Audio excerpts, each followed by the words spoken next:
हम भी पहले थोड़ा बताते थे, किसी को नहीं बताते थे। गुरु महाराज ने जो मना कर रखा था, वो तो गुरु महाराज ने जब आदेश दिया कि नामदान देना शुरू कर दो, तब बताने लग गया।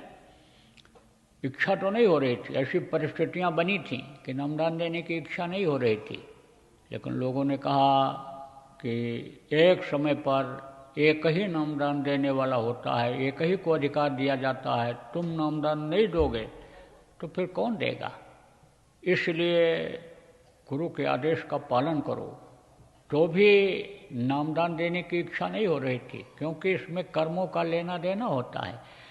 लेकिन गुरु महाराज का फिर आदेश मिल गया कि अब नामदान देना शुरू कर दो, तो नामदान देना शुरू कर दिया। तो आप बोलोगे तो आपके सुनने से उसका कोई फायदा नहीं होगा। दूसरी चीज़ ये है कि ये है संत मत। इसमें यानी समझो कि गुरु को ही सब कुछ माना गया।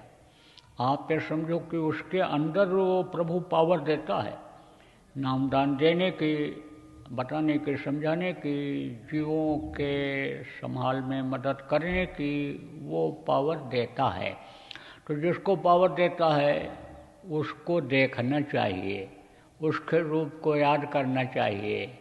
कहा ना, गुरु का ध्यान कर प्यारे, बिना इसके नहीं छूटना। तो समझ लो कि सबसे पहले गुरु को ही याद किया जाता है। तो जब यानी समझ लो कि देखेगा नहीं कोई, तो वो ताकत नहीं मिल पाएगी। देखो प्रेमियों, सूरज निकला है और सूरज रोशनी दे रहा है, सूरज गर्मी दे रहा है। सूरज को आप देख नहीं सकते हो, किरणें इतनी तेज हैं कि आपकी आंखों में लगेंगी। लेकिन इसी सूरज का अगर समझो कागज के ऊपर प्रतिबिंब यानी सूरज को बना दिया जाए और उसमें किरणें खूब तेज आप ये समझो कि बना दी जाएं, लेकिन वो रोशनी तो नहीं दे सकता है। क्यों? क्योंकि वो जड़ है। आप ये समझो कि वो जड़ है, वो नहीं दे सकता है। जो फोटो ही है, आप ये समझो कि फोटो ही यानी समझो कि ताकत नहीं देती। फोटो तो एक यादगार के लिए होता है। मूर्तियाँ जो होती हैं एक यादगार के लिए होती हैं, लेकिन वो जड़ होती हैं। जड़ चेतन की मदद नहीं कर सकता है। चेतन किसको कहते हैं? चेतन मनुष्य है। चेतन वो है कि जिसके अंदर चेतना हो, जो सुनता हो, बोलता हो, चलता हो, यानी खाता हो, टट्टी पेशाब करता हो, वो है चेतन। आप ये समझो, यानी तो चेतन की मदद जड़ नहीं कर सकता है। चेतन के लिए चेतन की जरूरत होती है। इसीलिए संतमत में कहा गया, हो सके तो गुरु का दर्शन रोज करो। न कर पाओ दूसरे दिन करो, तीसरे दिन करो, 15 दिन में एक बार करो, महीने में एक बार करो, 3 महीने में एक बार करो, नहीं तो साल में एक बार करना जरूरी होता है। बरस दिना में दरस न कीना, ताको लागे दोष, का कबीर वाको कभी न होवे मोक्ष।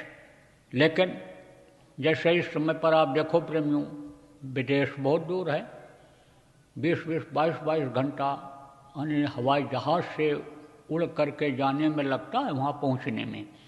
तो हर कोई तो वहाँ यानी समझो कि वहाँ से आ नहीं सकता यहाँ भारत में।